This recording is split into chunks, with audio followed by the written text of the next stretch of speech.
bukod sa sports center, merong magandang ikutan o magandang pagjoggingan dito sa Marikina. At ang favorite ko palagi, CNB, yung Marikina Heights, kasi bukod sa pabilog siya, may mga uphill ka rin na pwede mong akyatin, katulad nung sa eskwelahan doon sa Marikina Heights. So sa mga di rin tiga Marikina dyan, no, papakita ko sa inyo kung gaano kaganda yung Marikina Heights para maingganyo kayo minsan pumunta kayo dito. Yeah! Guys, payo ko lang sa mga gusto ng tumakbo dyan o sumali sa running era ko, no, huwag kayo magpapabaya, o kaya bago kayo tumakbo, make sure nyo na okay yung tiyan nyo, busog kayo, hindi kayo lantang gulay. Kaya since galing kami sa trabaho ni Jella, yan, since galing kami trabaho, kain muna kami ng tinapay for energy lang, Genesis at Pandesal. Wait lang, pabili nga po. Genesis Pandesal. Habang lalakad ka, kainin mo para magkaroon ka ng lakas, hindi ka mahihilo kasi mapapagod ka eh. Siyempre, di ba, pamapagod ka. Once na napagod ka, tangina, baka may matay ka, men. Kaya kailangan mo ng carbs. Genesis, baliktad pa po. Genesis, baka naman di pa sikat, nag-i-inters na eh.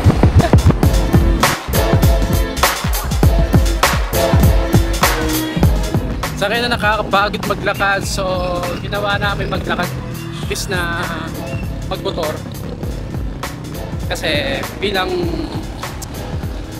stretching na rin namin para pag konting stretching na lang, tapos sabay takbo na. So andito na kami sa CNB Mall.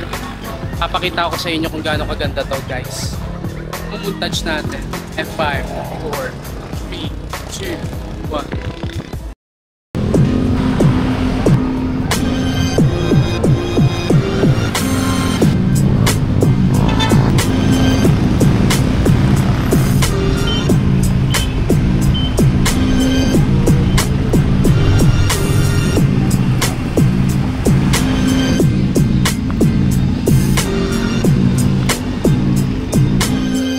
Sangin na, dito yung tropa ko.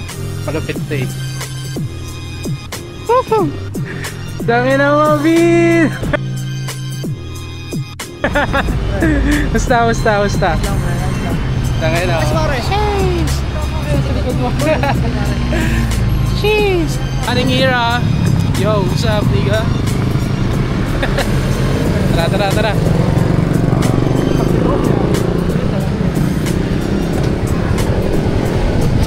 Muntik pa kami mamatay.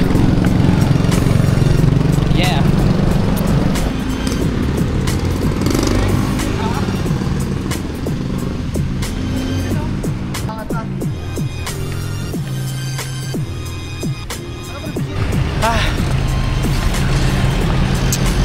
Nakakapagod, guys. Nakakapagod maging fit. Pero after naman ng hardship na to, makikita nyo kung gaano kaganda katawan nyo. Yeah! Woo!